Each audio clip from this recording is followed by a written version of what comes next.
ഒരു smart phone പ്രണയം എന്ന സിനിമയിലൂടെ നമുക്ക് മുന്നിൽ എത്താൻ പോകുന്ന ഒരു നടനാണ് നമ്മുടെ ഒപ്പം ഉള്ളത്. വെൽക്കം. ആദ്യം തന്നെ ഒന്ന് പരിചയപ്പെടുത്താമോ? എൻ്റെ പേര് ബാജിയോ. എൻ്റെ വീട് തൃശ്ശൂരാണ്. ഞാലിപ്പുഴ സെറ്റിൽഡാണ്. കുറച്ച് പടങ്ങളൊക്കെ ചെയ്തിട്ടുണ്ട്. ലാസ്റ്റ് മൂവിയാണ് സ്മാർട്ട് ഫോൺ. ഈ സ്മാർട്ട് ഫോൺ പ്രണയത്തിലെ ക്യാരക്ടറിനെ പറ്റി പറയാമോ? സ്മാർട്ട് ഫോൺ പ്രണയത്തിലെ ക്യാരക്ടർ എന്ന് പറഞ്ഞാൽ ആക്ച്വലി ഒരു നെഗറ്റീവ് റോളാണ് ചെയ്യുന്നത്. വില്ലനാണോ? വില്ലനാണ്. അതിൻ്റെ അകത്തൊരു 2 മേക്ക് ഓവർ ഉണ്ട്. പിന്നെ ക്യാരക്ടറിനെ പറ്റി മുഴുവൻ പറയുന്നില്ല. സസ്പെൻസ് ആണ്. ഓക്കെ, അപ്പൊ എങ്ങനെ ഈ സിനിമയിലേക്ക് എത്തുന്നത്? ആക്ച്വലി ഇതില് നായികയായിട്ട് വർക്ക് ചെയ്യുന്ന കുട്ടി എന്റെ ഫ്രണ്ടാണ്, അശ്വതി. നല്ലൊരു ക്ലോസ് ഫ്രണ്ടാണ്. ഞങ്ങൾ ഓട്ടോമാറ്റിക്കലി ഇങ്ങനെ എന്തെങ്കിലും വർക്കുകൾ വരുമ്പോൾ അങ്ങോട്ടും ഇങ്ങോട്ടൊക്കെ റെഫർ ചെയ്യാറുണ്ട്.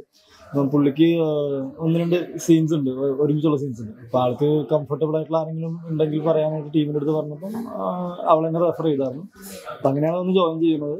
സോ ആ ടൈം അങ്ങനെ വർക്ക്ഔട്ടായി. അപ്പൊ ഈ ഒരു സിനിമയിൽ ചെയ്ത ക്യാരക്ടർ എന്ന് പറഞ്ഞപ്പോ വില്ലനാണെന്ന് പറഞ്ഞല്ലോ.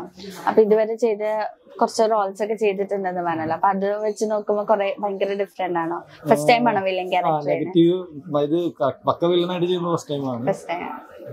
മറ്റു പടങ്ങളിലൊക്കെ എന്ന് പറഞ്ഞാൽ ഒരു 3-4 പടത്തിൽ ക്യാരക്ടറുകൾ ചെയ്തത്. പിന്നെ ഒരു 3 പടത്തിൽ നായകനായിട്ട് ചെയ്തിട്ടുണ്ട്. പിന്നെ വില്ലനായിട്ടുള്ള ഫസ്റ്റ് പടം ഇതാണ്. അത്യാവശ്യം കുഴപ്പമില്ല. എന്തൊക്കെ ഒരു ഡിഫറൻസ് ആയിരുന്നു തോന്നിയത്? എന്തൊക്കെ ചെയ്തു?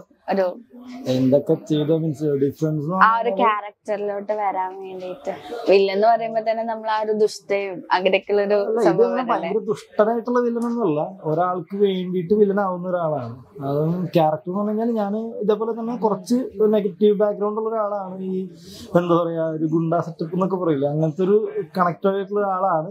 അതിന് ഞാൻ ആക്ച്വലി ഇതിലേക്ക് എൻ്റർ ചെയ്യുന്ന ഒരാളല്ല. ഈ ഒരു പുള്ളിക്ക് മീൻസ് ഒരു ക്യാരക്ടറിൽ ഇതിനകത്ത് വരുന്ന ഒരാള് ത്രൂ ഞാൻ ഇതിൻ്റെ അകത്തേക്ക് എൻ്റർ ആവുന്ന ഒരു സീനാണ്. അറിയാണ്ട് ചെന്ന് വിടുന്നതല്ല, അറിഞ്ഞുകൊണ്ട് തന്നെയാണ് വരുന്നത്. പക്ഷെ എന്റെ പരിപാടി ശരിക്കും പറഞ്ഞാൽ ഇതല്ല. എന്റെ പരിപാടി വേറെയൊക്കെയാണ് ഈ സിനിമയുടെ അകത്ത്. പക്ഷെ ഇതിന് വേണ്ടിയിട്ട് ഇതിലേക്ക് ആ ഒരു ക്യാരക്ടറിലേക്ക് എൻ്റർ ആവുന്നു. അപ്പൊ അങ്ങനെ ബാക്കി കംപ്ലീറ്റ് ആയി പറയാൻ മുഴുവനായിട്ട് പറയാൻ പറ്റത്തില്ല. ഓക്കെ, അപ്പൊ നമ്മുടെ ഈ സ്മാർട്ട് ഫോൺ പ്രണയം എന്നുള്ള ടൈറ്റില് തന്നെ ഭയങ്കര ഫോണായിട്ട് ബന്ധപ്പെട്ട ഒരു സംഭവല്ലേ. അപ്പൊ ഏത് ജോണറാണ് നമ്മുടെ സിനിമ വരുന്നത്?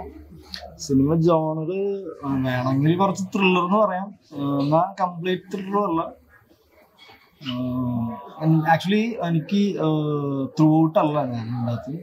ഞാൻ വന്നു പോകുന്ന ഒരു ഗസ്റ്റ് റോളൊക്കെ പോലത്തെ ഒരു സംഭവമാണ്.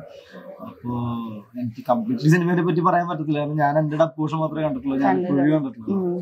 സോ ജോണർ കറക്റ്റ് എനിക്ക് പറയാൻ. ഓക്കെ, അപ്പൊ നമ്മളിപ്പോ ഈ ഒരു ടൈറ്റിൽ കേൾക്കുമ്പോ എല്ലാരും മനസ്സിൽ വരുന്നതായിരിക്കും ഒരു പ്രണയമായിരിക്കാം എന്നുള്ളത്. അപ്പൊ ഈ സ്മാർട്ട് ഫോണും പ്രണയം എന്ന് പറയുമ്പോ തന്നെ ഭയങ്കര ഡേഞ്ചർ ആണല്ലോ ഇപ്പത്തെ ഒരു കാലത്ത്. അപ്പൊ അതേപോലെ ഉദ്ദേശിച്ചേക്കുന്നത് നമ്മൾ ഭയങ്കര സൊസൈറ്റി ആയിട്ട് ബന്ധപ്പെട്ട കുറെ കാര്യങ്ങൾ ഈ മൂവിയിലുണ്ട് എന്നൊക്കെയാണ്. തീർച്ചയായിട്ടും. അതായത് ഇപ്പം ഫോൺ അല്ലെങ്കിൽ സ്മാർട്ട് ഫോൺ അല്ലെങ്കിൽ ഇന്റർനെറ്റ് അത് വന്നതിന് ശേഷം നല്ലതുണ്ടായിട്ടുണ്ട്, മോശമുണ്ടായിട്ടുണ്ട്. അപ്പൊ അതിന്റെ ഒരു മോശം സൈഡ് എങ്ങനെയാണ് സംഭവിക്കുന്നത് എന്നുള്ളൊരു അന്ന് കാണിച്ചു തരുന്ന ഒരു സാധനമാണ് ഈ പടം. ഈ ഒരു സിനിമയിലൂടെ തന്നെ എല്ലാവർക്കും ഭയങ്കര ഡിഫറൻസ് മനസ്സിലാവോ? ഈ നമ്മൾ ഈ സ്മാർട്ട് ഫോൺ വരുന്ന മുന്നത്തുള്ള ഒരു റിലേഷൻഷിപ്പും അതിനുശേഷം ചാൻസ് ഉണ്ടെന്നാണ് വിചാരിക്കുന്നത്. കാരണം വെച്ച് കഴിഞ്ഞാല് പണ്ടത്തെ പ്രണയം എന്ന് പറഞ്ഞു കഴിഞ്ഞാല് ഇപ്പം എനിക്കൊരു പ്രണയം ഉണ്ടെങ്കിൽ ഞാൻ അയാളെ നോക്കുന്നു, അയാൾ എന്നെ നോക്കാൻ കാത്തിരിക്കുന്നു, ഒരു കത്ത് കൊടുക്കുന്നു, അതിന് റിപ്ലൈ തരാൻ കാത്തിരിക്കുന്നു. ഭയങ്കര സ്ലോ പ്രോസസ്സാണ്. പക്ഷെ ഇപ്പോഴത്തെ പ്രണയം എന്ന് പറഞ്ഞു കഴിഞ്ഞാല് ഫസ്റ്റ് ഡേ മീറ്റ് ചെയ്ത് കഴിഞ്ഞാല് സെക്കൻഡ് സെറ്റായി.